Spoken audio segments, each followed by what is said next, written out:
Israel warfare టెక్నాలజీని America, Russia కూడా అందుకోలేకపోతున్నాయా?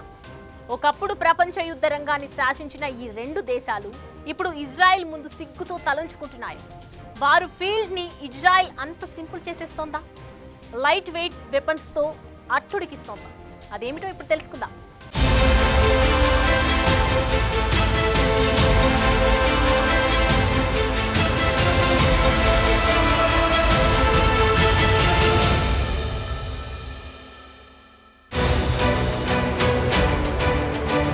ఇజ్రాయెల్తో ఏది మామూలుగా ఉండదు.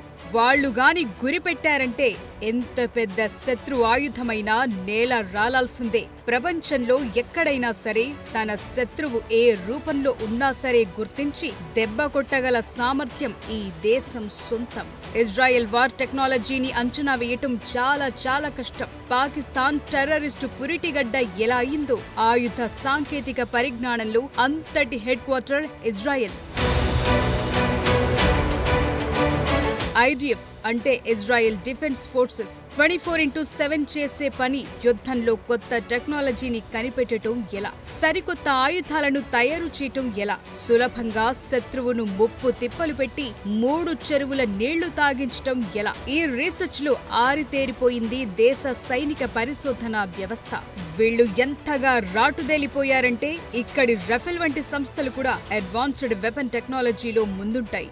ఒకప్పుడు రష్యా ఆయుధం కనిపెడితే అందుకు విరుగుడు అమెరికా కనిపెట్టేది. ఇప్పుడు సీన్ రివర్స్. ఇజ్రాయెల్ ని చూసి కాపీ కొట్టే కండిషన్ లో ఉంది యుఎస్. మొన్నటికి మొన్న ఇజ్రాయెల్ ఐరన్ డోమ్ టెక్నాలజీ కనిపెడితే ట్రంప్ సర్కార్ దానికి నకలుగా గోల్డెన్ డోమ్ టెక్నాలజీ కనిపెట్టింది. అదేమంటే మా దగ్గర ఇదివరకే రీగన్ కనిపెట్టిన స్టార్ వార్స్ టెక్నాలజీ ఉందని కలరింగ్ ఇచ్చుకోవాల్సి వచ్చింది. లేటెస్ట్ గా ఇజ్రాయెల్ లేజర్ టెక్నాలజీతో వార్ ఫీల్డ్ ని శాసించే స్థాయికొచ్చింది. మీ దగ్గర పెద్ద యుద్ధ విమానాలుండొచ్చు, డ్రోన్లు, ఇతర ఎన్నెన్నో ఆయుధాలు కోట్ల విలువైనవి ఉండొచ్చు. కానీ మా దగ్గరున్న చిన్న లేజర్ వెపన్ చాలు మిమ్మల్ని నిలువున కూల్చేస్తాం, కాల్చి బూడిద చేస్తామంటోంది ఇజ్రాయెల్. ఈ సాంకేతికతను ఇజ్రాయెల్ కి చెందిన రఫెల్ సంస్థ అభివృద్ధి చేసింది. ముఖ్యంగా హిజ్బుల్లా నుంచి పెరుగుతోన్న డ్రోన్ల ముప్పును దృష్టిలో ఉంచుకుని దానికన్నా వేగమైన ఆయుధాన్ని కనుగొన్నామని ప్రకటించింది దేశ రక్షణ రంగ సంస్థ. ఇజ్రాయెల్ డిఫెన్స్ ఫోర్స్ ప్రకటించిన దాన్ని బట్టి చూస్తే ప్రస్తుత యుద్ధంలో ఈ దేశం వైమానిక రక్షణ వ్యవస్థతో పాటు లేజర్ సిస్టమ్ సైతం మోహరించింది. అంతేకాదు ఈ లేజర్ ఆయుధాలు అద్భుతంగా పనిచేస్తున్నట్టు చెప్తోంది IDF. శత్రు ఆయుధాలను సమర్థవంతంగా ఎదుర్కోవటం మాత్రమే కాదు, పౌరుల ప్రాణాలు, జాతీయ ఆస్తులను సైతం రక్షించామని అంటోంది దేశ రక్షణ వ్యవస్థ. డ్రోన్లను లేజర్ వెపన్తో విజయవంతంగా కూల్చిన దృశ్యాలను కూడా విడుదల చేసింది IDF. రఫెల్ సంస్థ చైర్మన్ యువల్ స్టెయింట్ మాట్లాడుతూ ప్రపంచంలోనే మొట్టమొదటిసారి మోస్ట్ పవర్ఫుల్ లేజర్ ద్వారా ఇంటర్సెప్టర్ గా వాడిన దేశంగా ఇజ్రాయెల్ మిగిలిందని సగర్వంగా ప్రకటన చేశారు. ఇప్పటి వరకు 3 రకాల లేజర్ ఆయుధ వ్యవస్థ అభివృద్ధి చేసినట్టు చెప్పారాయన. ఐరన్ బీమ్ M ఇందులో మొదటిది కాగా ఇది భారీ వాహనాలపై అమర్చే అత్యంత శక్తివంతమైన లేజర్ ఆయుధం కాగా 50 కిలోవాట్ల లేజర్ ని ప్రయోగించి ఎనిమి టార్గెట్ ఇట్టే రీచ్ కాగలదు. మల్టీ లేయర్డ్ డిఫెన్స్ సిస్టమ్స్ లో ఇది కీలక పాత్ర పోషిస్తుంది. లైట్ బీమ్ ఇది ఐరన్ బీమ్ కి తేలికపాటి వెర్షన్. చిన్న వాహనాలపై కూడా దీన్ని అమర్చుకోవచ్చు. దీని పవర్ 10 కిలోవాట్ల రేంజ్ లో మాత్రమే ఉంటుంది. ఇది హై ఎనర్జీ లేజర్ ఆయుధంగా UAVలు, డ్రోన్ల వంటి శత్రు లక్ష్యాలపై సమర్థవంతంగా పనిచేస్తుంది. దీని ఖర్చు కూడా తక్కువగా ఉంటుంది. ఒకేసారి కొన్ని కిలోమీటర్ల దూరంలో ఉన్న 10 టార్గెట్లను కూడా ఇట్టే ధ్వంసం చేస్తుంది. ఇక మూడోది నేవల్ ఐరన్ డోమ్. యుద్ధ నౌకలపై అమర్చే విధంగా రూపొందించిన దీని పవర్ 100 కిలోవాట్స్. ఈ హై ఎనర్జీ లేజర్ యుద్ధ నౌకలకు ఎదురయ్యే సాచురేటెడ్ అటాక్స్ ను సమర్థవంతంగా తిప్పికొట్టగలదు. దీని ద్వారా ఇంటర్సెప్షన్ కు అయ్యే ఖర్చు కూడా తక్కువగానే ఉంటుందని చెప్తోంది Rafael Advanced Defense Systems company. ప్రపంచంలో మొట్టమొదటిసారి వైమానిక ముప్పులను ఎదుర్కోవటానికి మోస్ట్ పవర్ఫుల్ లేజర్ సిస్టమ్ వాడామని, ఇది వచ్చే రోజుల్లో అత్యంత కీలకమైన మలుపుగా మారబోతోందని, తక్కువ ఖర్చుతో ఎక్కువ విధ్వంసం సృష్టించగలదని చెప్తోంది రక్షణ రంగ సంస్థ. ఇది వచ్చే రోజుల్లో ఆయుధాల స్వరూప స్వభావాలను పూర్తిగా మార్చేస్తుందని అంటోంది ఇజ్రాయెల్ రక్షణ రంగ సంస్థ.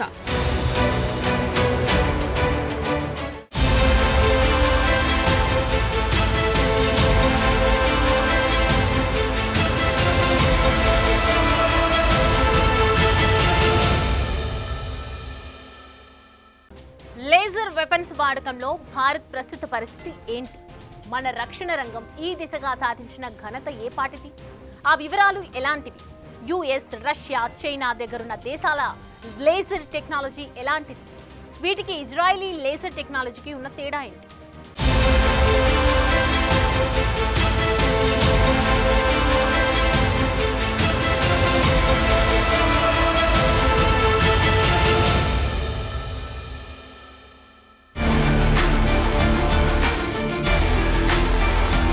భారత్ కూడా ఇటీవల రక్షణ రంగంలో తన ఫోకస్ బాగా పెంచింది. ఇప్పటికీ ప్రాజెక్టు కుశా, ఆ తరువాత 5th జనరేషన్ ఫైటర్ జెట్స్, ఇలా వేల కోట్ల రూపాయలను ఈ రంగంలో పెట్టుబడులు పెడుతోంది. భారత్ సైతం లేజర్ ఆయుధ తయారీ చేయగా దీని కెపాసిటీ 30 కిలోవాట్స్. శత్రువుల వైమానిక బెదిరింపులు ఎదుర్కోవటానికి సమర్థవంతమైన సాధనంగా నిరూపించింది. ఈ ఆయుధం డ్రోన్లను, క్షిపణులను, ఇతర వైమానిక లక్ష్యాలను ఛేదించగలిగిన సామర్థ్యం కలిగి ఉంది. ఈ లేజర్ ఆధారిత డైరెక్ట్ ఎనర్జీ వెపన్ సిస్టమ్ ద్వారా modern war weapons country club లో చేరింది భారత్.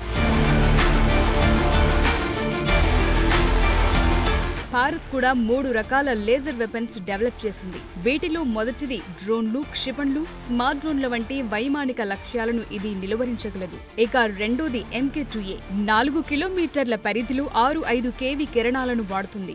డ్రోన్లు, హెలికాప్టర్లు, శత్రు సెన్సార్లను టార్గెట్ చేయగలదు. మూడోది కాళీ 5000, ఇది శత్రు సాంకేతికతపై పనిచేయడానికి ఉపయోగించే ఎలక్ట్రానిక్ బీమ్ యాక్సిలరేటర్. ఇక ఫైనల్ సహస్ర శక్తి, ఇది కూడా మోడర్న్ లేజర్ వెపన్ సిస్టంలో ఒకటి. భారత్ ఈ లేజర్ ఆయుధాలను అభివృద్ధి చేయడం ద్వారా ఒక మైలురాయిని అధిగమించింది. ఆంధ్రప్రదేశ్లోని కర్నూలులో నేషనల్ ఓపెన్ ఎయిర్ రేంజ్ లో విజయవంతంగా ఈ పరీక్షలు నిర్వహించింది. ఈ టెస్టుల్లో ఫిక్స్డ్ వింగ్ డ్రోన్లు, స్మార్ట్ డ్రోన్లపై అధునాతన లేజర్ బీమ్ ప్రయోగించారు. ఈ లేజర్ వెపన్ సక్సెస్ కావటంతో మన DRDO సంబురాలు చేసుకుంది. వార్ టెక్నాలజీలో మనం సాధించిన మరో అద్భుత విజయంగా ప్రకటించింది. భారత్ చేసిన ఈ ట్రయల్ రన్ ద్వారా ఎయిర్ క్రాఫ్ట్లు, మిసైళ్లను క్షణాల్లో కూల్చివేసే సామర్థ్యం మనకు ఉందని తేలింది. ఈ వెపన్ సక్సెస్ కావటంతో DRDO చైర్మన్ తన టీం మెంబర్స్ కి అభినందనలు తెలిపారు. ఆ మాటకొస్తే అమెరికా, రష్యా, చైనా సైతం ఈ లేజర్ వెపన్స్ కలిగి ఉన్నాయి. కానీ ఇజ్రాయెల్ మాత్రమే ఎందుకు ప్రత్యేకమంటే ఆ దేశం అధిక శక్తిగల లేజర్ వెపన్స్ ని 1కి 3 రకాలుగా కనుగొనటం మాత్రమే కాదు, ఈ ఆయుధాల ప్రయోగంతో ప్రపంచానికి తమ కెపాసిటీ ఏంటో తెలియచెప్పింది.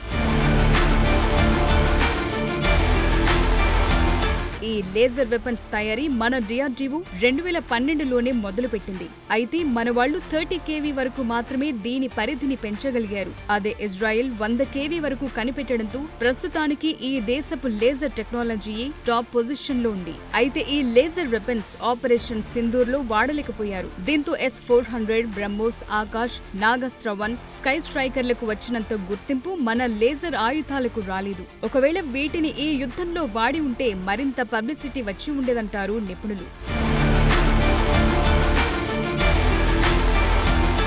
డైరెక్ట్ ఎనర్జీ పవర్ గా పిలిచే ఈ లేజర్ బీమ్స్ ప్రయోగం మరింత పెరిగితే ఫ్యూచర్ లో స్టార్ వార్స్ తరహా యుద్ధాలు వచ్చినా ఆశ్చర్యం లేదు.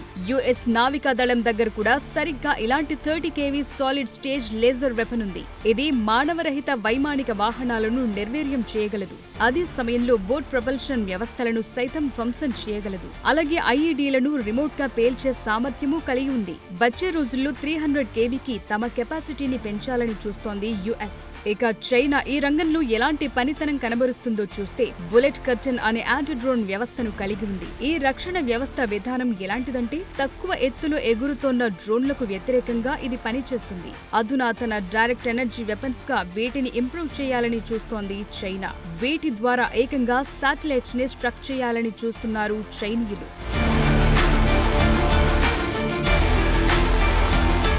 రష్యా లేజర్ వెపన్స్ డెవలప్మెంట్ ఎలా ఉందో పరిశీలిస్తే ఇది యాంటీ శాటిలైట్ ఆయుధంగా రూపుదిద్దుకుంది. ఇది ఏకంగా శత్రు నిఘా ఉపగ్రహాలను ఆపిస్తుంది. 200 నుంచి 1100 కిలోమీటర్ల ఎత్తులో ఉన్న 360 డిగ్రీల కవరేజ్ తో టార్గెట్ చేస్తుంది. రష్యన్ సైన్యం లేజర్ రైఫిళ్లను కూడా రూపొందించింది. వీటన్నిటిలోకి ఇజ్రాయెల్ లేజర్ టెక్నాలజీయే ఎందుకు గొప్ప? అందుకు గల కారణాలేంటని చూస్తే ఇది ప్రపంచ ప్రఖ్యాత ఐరన్ డోమ్ కి అనుబంధంగా తయారు చేశారు. ఇప్పటి వరకు ఎన్నోసార్లు తన పనితనం నిరూపించుకుంది. ఇజ్రాయెల్ ఆకాశ భాగంపై ఒక రకమైన గోళాన్ని సృష్టించి ఏ ఆయుధం గాని శత్రుదేశ విమానం కానీ చొరబడకుండా నిరోధించింది. వీటిని తన లేజర్ ఆయుధాలతో ఢీకొట్టి ఆయుధ తయారీలో తమ సత్తా ఏంటో ప్రపంచానికి రుచి చూపించింది. అందుకే వార్ టెక్నాలజీలో ఇజ్రాయెల్ తరువాతే ఎవరైనా అంటోంది.